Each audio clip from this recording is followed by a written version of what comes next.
nihe dukomora ubuhanuzi bwiringirwa. Igice cya kabiri.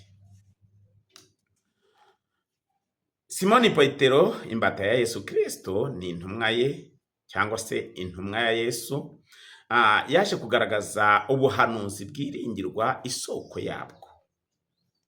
Turabisanga muri Petero wa kabiri, igice cya mbere, umurongo wa 19 kugera 21.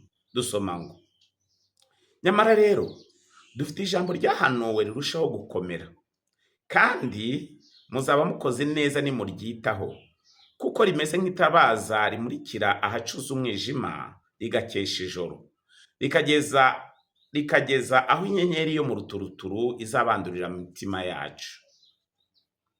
Twumvise ngo dufite ijambo ryahanuwe rirushaho gukomera, kandi tuzaba dukoze neza nituryitaho. Ese muri iki gihe cyacu abantu baryitaho? Ese abakwiriye kuritangaza nk'ijambo, nk'itabaza rimurikira abantu, baritanga mu buryo bwuzuye? Umurongo wa 20, ndi muri Petero wa kabiri, igice cyaho cya mbere, umurongo waho wa 20, ariko mubanze kumenya yuko ari nta buhanuzi bwo mu byanditswe bubasha gusobanurwa uko umuntu wese yishakiye. 21, kuko ari nta buhanuzi bwazanywe n'ubushake bw'umuntu, ahubwo abantu b'Imana bavugaga ibyavaga ku Mana bashorewe n'Umwuka Wera. Ese ye wizera ibi bintu? Wizera ko ijambo ry'Imana ariko buhanuzi butavangiye, ariyo soko cyangwa se ariho dukomora ubuhanuzi bufite imbaraga?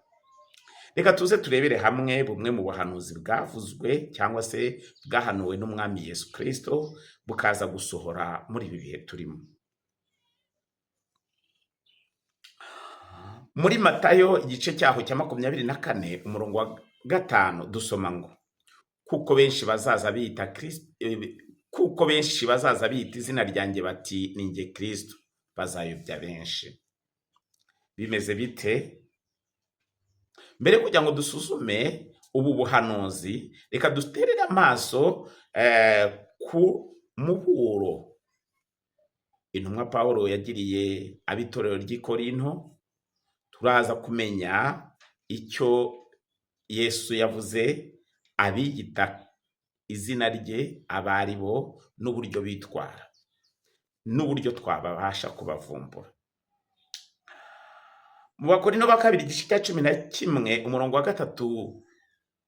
wa gatatu, dusoma ngo: ariko ndatinya nk'uko ya nzoka yohesheje Eva uburyarya bwayo, ariko intekerezo zanyu zayobya, mukareka gutungana no kubonera bya Kristo.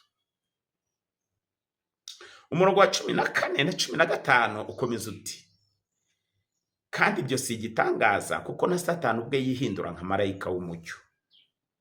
Nuko rero ubwo bimeze bityo, ntibyaba igitangaza kugira ngo n'abakozi be bigire nk'abakozi bagabura ibyo gukiranuka, iherezo ryabo rizahana n'imirimo yabo. Nanone amagambo agaragaza abita Kristo ntabwo bigaragaza nk'uko baza bavuga ngo ni njye Kristo, ahubwo bigaragaza binyuriye mu uburyo bitwara mu murimo. Igihamya mfite ni ikihe? Mu butumwa bwiza bwanditswe na Matayo, igice cyaho cya 23, umurongo wa 10 na 11, Yesu yagaragaje uko abo bantu bari kuza rwihishwa cyangwa se rwihereranwa, kugira ngo badapfa kuvumburwa n'abatuye isi, n'abantu bagamije kumva Imana bakayiyoboka. Yesu yagize ati: kandi ntimuzitwe abakuru, kuko umukuru wanyu ari umwe, ari Kristo. Ahubwo uruta abandi muri mwe ajya aba umugaragu wanyu. Ibinyuranye n'ibyo, abiyita abakozi b'Imana bo muri iki gihe cyacu no mu gihe cy'ubukristo bagiye biyita amazina atandukanye. Urugero, ab'iki gihe cyacu bitwa ba papa cyangwa se ba data, abakardinali, ba monsenyeri cyangwa se abasenyeri, ba bishop, abahanuzi ndetse n'abandi. Ese ntago wibonera ko imbuzi Yesu yatanze cyangwa se umuburo Yesu yatanze uboneka muri Matayo igice cya 23 umurongo wa 5 urimo usohora ugira uti ahubwo imirimo yabo yose bayikorera kugira ngo abantu babarebe, n'impapuro bambara zanditsweho amagambo y'Imana bazagura, bakongera inshunda z'imyenda yabo. Ibinyuranye n'ibyo Kristo yavuze ko ushaka kuba mukuru aba umugaragu wa bagenzi babo. Aha Yesu yatanze impanuro y'ukuri dukwiriye kuyoborwa nayo. Iyihe mpanuro n'uburyo ki twakagombye gufata aba bantu? Mu butumwa bwiza bwanditswe na Matayo igice cyaho cya 23 umurongo wa 2 n'uwa 3 dusoma ngo abanditsi n'abafarisayo bicaye ku ntebe ya Mose. Ni gute abanditsi n'abafarisayo bicaye ku ntebe ya Mose kandi bakaba bakora umurimo abantu bakaba bagira ute ababasha kubumva no kubatega amatwi bashobora kuzibonera ibihembo by'Imana cyangwa se kuzagororerwa n'Imana? Abashobora kubumva ndavuga abakomeza gukora umurimo, nubwo bakora umurimo basa nkaho babikerensa, bashobora kuzibonera ubwami bw'Imana. Muri Maraki igice cyaho cya 2 umurongo wa 7 dusoma ngo kuko akanwa k'umutambyi gakwiriye guhamya iby'ubwenge. Byumvikana ko abagaragu cyangwa se abavuga ijambo ry'Imana batibereye, nubwo baba ari abanyamakosa, bakabivugana ubwenge, icyo ukwiriye gukora ni ukubumva kandi ugashyira mu bikorwa impanuro baguha. Ibindi ntubyiteho, ukabamenya. Kuko Yesu yakoresheje ijambo ngo nuko rero ibyo bababwira byose mubikore, mubiziririze, ariko imigenzo yabo mwe kuyiziririza, kuko ibyo bavuga atari byo bakora. We kureba ibyo bakora, ahubwo reba cyangwa se ita ku mpanuro zikomoka ku ijambo ry'Imana. Ikindi kandi byaba bihuje n'ubwenge kuba abagaragu b'Imana bakomeza guhereza umwanya w'ingenzi ijambo ry'Imana kuruta ibintu byose byabaye.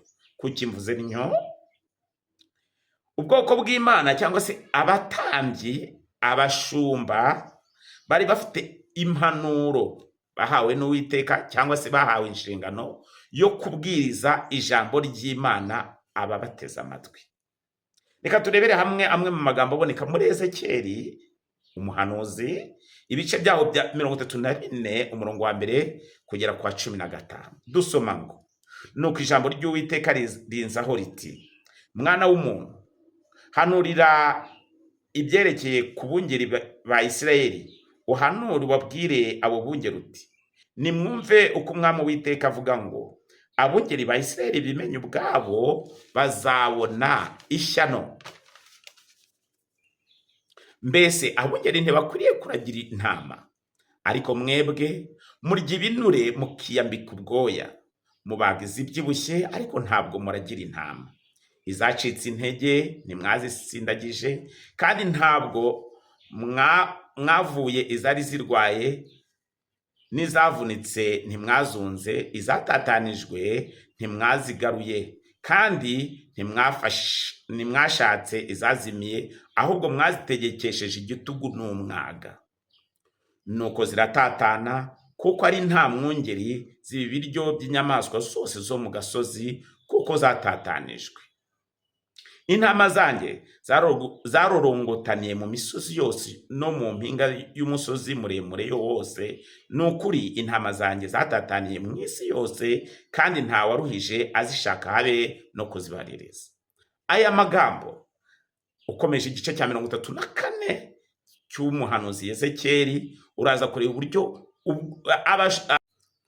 umurongo waho wa 7, ndi kuvuga muri Ezekiyeli igice cyaho cya 34 umurongo wa 7 hakomeza hagira hati, nuko rero nimwumve ijambo ry'Uwiteka mwabungeri mwe, ati umwami w'Uwiteka aravuga ngo, ndirahiriye ni ukuri ubwo intama zanjye zaretswe zikaba iminyago, zikaba n'ibiryo by'inyamaswa zose zo mu gasozi, kuko ari nta mwungeri, kandi abungeri akaba ari bo bimenya ubwabo, ntibaragire intama zanjye. Nuko rero mwabungeri mwe nimwumve ijambo ry'Uwiteka ngo,